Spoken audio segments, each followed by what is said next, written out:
आज के इस विशेष विश्लेषण में सभी एस्पिरेंट्स का स्वागत है। लोक सेवा आयोग की परीक्षाओं में विज्ञान और प्रौद्योगिकी एक ऐसा विषय है जिसे नजरअंदाज करना बिल्कुल मुमकिन नहीं है। आज के इस विस्तृत सत्र में कंप्यूटर हार्डवेयर के विकास को उसके पूरे कालक्रम के अनुसार बहुत गहराई से समझा जाएगा। 1942 की शुरुआती विशालकाय मशीनों से लेकर क्वांटम कंप्यूटिंग के अत्याधुनिक भविष्य तक का यह सफर केवल मशीनों की कहानी नहीं है, बल्कि यह समझना बेहद जरूरी है कि इसी हार्डवेयर विकास के दम पर आज का ई-गवर्नेंस, विशाल डेटा प्रोसेसिंग और प्रशासन में आर्टिफिशियल इंटेलिजेंस का इस्तेमाल संभव हो पाया है। तो चलिए बिना किसी देरी के इस महत्वपूर्ण विषय में गहराई से उतरते हैं। आज के इस विश्लेषण का एजेंडा कुछ इस तरह रहेगा। पहला, प्रथम पीढ़ी यानी वैक्यूम ट्यूब्स। दूसरा, द्वितीय पीढ़ी की ट्रांजिस्टर तकनीक। तीसरा, तृतीय और चतुर्थ पीढ़ी जिसमें हम एकीकरण या इंटीग्रेशन का युग देखेंगे। चौथा, पांचवी पीढ़ी जो पूरी तरह से कृत्रिम बुद्धिमत्ता पर आधारित है। और अंत में पांचवा बिंदु होगा कंप्यूटिंग का भविष्य, जिसमें क्वांटम और नैनो कंप्यूटिंग पर चर्चा होगी। अब तकनीकी बारीकियों में जाने से पहले इस टाइमलाइन को अपने दिमाग में अच्छे से बिठा लेना चाहिए। ये केवल तारीखों की एक सूची नहीं है, ये इस बात का सबूत है कि कैसे इंसानी नवाचार ने हर बार पिछली तकनीक की भौतिक सीमाओं को तोड़ा।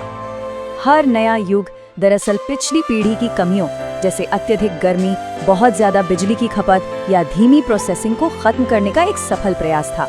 शुरुआत करते हैं प्रथम पीढ़ी से, जो 1942 से 1955 तक रही। ये पूरी तरह से वैक्यूम ट्यूब्स का युग था।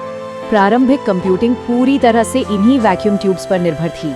ENIAC और UNIVAC आई जैसी ऐतिहासिक मशीनों ने आधुनिक कंप्यूटिंग की नींव रखी थी। अब स्क्रीन पर दिख रहे चौंकाने वाले आंकड़े पर जरा गौर कीजिए। 18,000। 1946 में जब ENIAC को सार्वजनिक रूप से दुनिया के सामने लाया गया तो उसमें करीब 18,000 वैक्यूम ट्यूब्स लगी हुई थी। जरा इसके लॉजिस्टिक दुष्स्वप्न की कल्पना कीजिए। 30 टन वजनी इस मशीन को रखने के लिए पूरे 1000 वर्ग फुट जगह चाहिए थी। इसके चालू होते ही शहरों के पावर ग्रिड पर भारी दबाव पड़ता था और ये इतनी ज्यादा गर्मी पैदा करती थी कि इसके आसपास काम करना किसी भट्टी के पास खड़े होने जैसा था। इस पीढ़ी की कुछ मुख्य विशेषताओं को समझना परीक्षा के दृष्टिकोण से बहुत अहम है। उस समय मशीन भाषा का इस्तेमाल होता था जो केवल 0 और 1 पर आधारित थी। इस वजह से प्रोग्रामिंग बेहद मुश्किल और गलतियों से भरी होती थी। डेटा इनपुट के लिए आज के जैसे कीबोर्ड नहीं थे, बल्कि पंच कार्ड्स का इस्तेमाल होता था। कार्ड्स में छेद करके मशीन को निर्देश देना पड़ता था। और सबसे बड़ी समस्या, अत्यधिक गर्मी के कारण वैक्यूम ट्यूब्स बार बार जल जाते थे, इसलिए इनका रखरखाव एक बहुत ही महंगी और कभी खत्म न होने वाली चुनौती बन गया था। इंजीनियरों को एक बेहतर समाधान की सख्त जरूरत थी, और वो समाधान मिला द्वितीय पीढ़ी में। 1955 से 1964 का समय, जिसे हम ट्रांजिस्टर क्रांति के नाम से जानते हैं। विशाल और गर्मी पैदा करने वाले वैक्यूम ट्यूब से छुटकारा पाने की इस जरूरत ने 1947 में बेल लैब्स में एक ऐतिहासिक क्रांति को जन्म दिया। जॉन बार्डीन, वॉल्टर ब्रैटन और विलियम शॉकले, इन तीनों ने मिलकर ट्रांजिस्टर का आविष्कार किया। अगर इसे सरल शब्दों में समझें तो ट्रांजिस्टर एक ठोस सेमीकंडक्टर सामग्री के जरिए बिजली के प्रवाह को नियंत्रित करता है। इसमें किसी वैक्यूम की जरूरत नहीं थी, कोई फिलामेंट नहीं था और ये लगभग ना के बराबर गर्मी पैदा करता था। ये वाकई एक गेम चेंजर था। इस तुलनात्मक टेबल को ध्यान से देखिए, पूरी तस्वीर साफ हो जाएगी। इसी तकनीकी छलांग ने कंप्यूटरों को केवल एक बड़े कैलकुलेटर से निकालकर वास्तविक प्रशासनिक और व्यापारिक उपकरणों में बदल दिया। ट्रांजिस्टर के आने से फोर्ट्रैन और कोबोल जैसी हाई लेवल भाषाओं का विकास संभव हुआ। इसका सीधा मतलब था कि इंसान अब 0 और 1 में माथापच्ची करने के बजाय अंग्रेजी जैसे शब्दों में कमांड लिख सकते थे। इसी वजह से सरकारें और बड़े व्यवसाय पेरोल और जनगणना यानी सेंसस जैसे बड़े डेटा को बहुत ही कुशलता से प्रोसेस करने में सक्षम हो गए।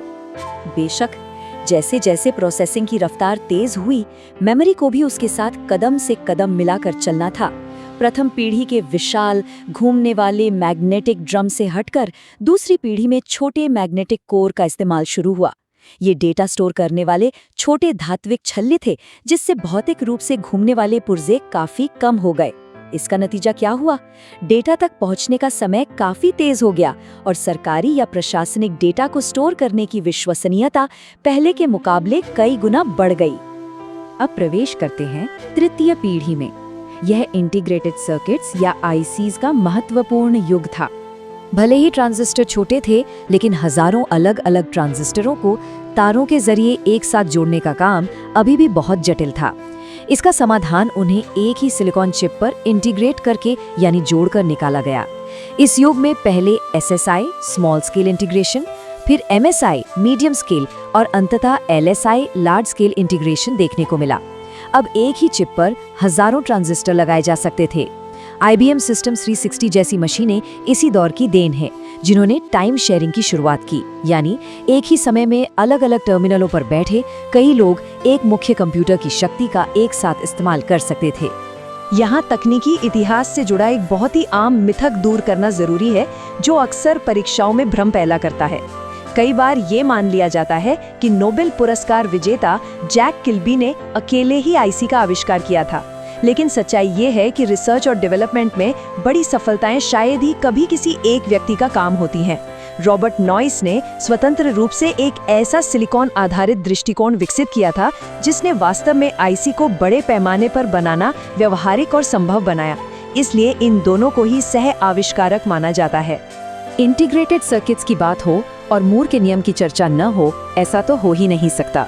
गॉर्डन मूर का ये अवलोकन था कि एक चिप पर मौजूद ट्रांजिस्टर की संख्या लगभग हर 2 साल में दोगुनी हो जाती है। इस घातांकीय वृद्धि या एक्सपोनेंशियल ग्रोथ ने पूरी दुनिया बदल कर रख दी।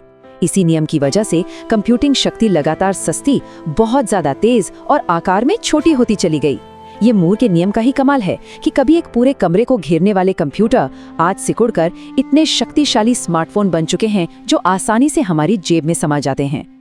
ये तेजी से हो रहा छोटापन हमें लाता है चतुर्थ पीढ़ी पर, माइक्रोप्रोसेसर और VLSI का दौर।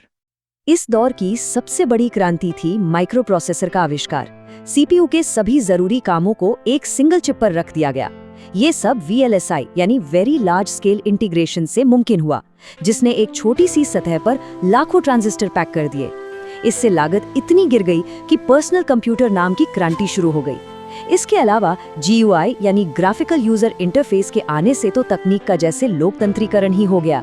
काली स्क्रीन पर हरे रंग का कोड टाइप करने के बजाय अब माउस से बस एक आइकन पर क्लिक करना होता था। इसने आम लोगों के लिए कंप्यूटर के दरवाजे खोल दिए।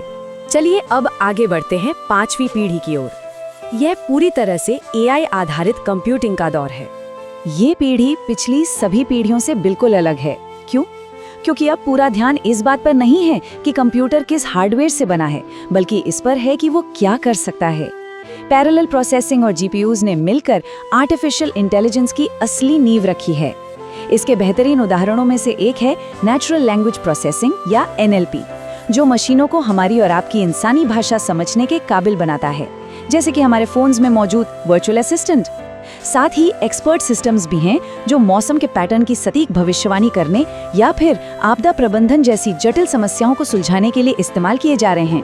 5वीं पीढ़ी से परे अब नजर डालते हैं कंप्यूटिंग के भविष्य पर, जहां हम नैनो कंप्यूटिंग और क्वांटम मैकेनिक्स की बात करेंगे। जैसे जैसे हम पारंपरिक AI की सीमाओं से आगे बढ़ रहे हैं, मूर के नियम के सामने एक बहुत बड़ी भौतिक रुकावट आ खड़ी हुई है। ट्रांजिस्टर अब इतने छोटे हो चुके हैं कि वे लगभग परमाणुओं यानी एटम्स के आकार तक पहुंच गए हैं। अब सिलिकॉन का उपयोग करके उन्हें और ज्यादा सिकोड़ना भौतिक विज्ञान के नियमों के हिसाब से लगभग असंभव होता जा रहा है। और यहीं से जरूरत पैदा होती है नैनो कंप्यूटिंग की, एक ऐसा क्षेत्र जहां बिल्कुल नए कंप्यूटिंग आर्किटेक्चर बनाने के लिए 10⁻⁹ मीटर के अति सूक्ष्म परमाणु स्तर पर सामग्रियों में बदलाव किया जा रहा है। विज्ञान और तकनीक के पाठ्यक्रम का एक और सबसे ज्वलंत विषय है क्वांटम कंप्यूटर। ये इतना क्रांतिकारी क्यों है, इसे ऐसे समझिए। क्लासिकल बिट्स बिल्कुल एक सिक्के की तरह होते हैं, जो या तो चिट होंगे या पट, 0। इसके उलट क्वांटम कंप्यूटर में इस्तेमाल होने वाला क्यूबिट एक हवा में उछले हुए घूमते हुए सिक्के की तरह काम करता है। सुपरपोजिशन नाम के गुण के कारण जब तक उसे मापा न जाए, वो एक ही समय में 0 और 1 दोनों अवस्थाओं में रह सकता है।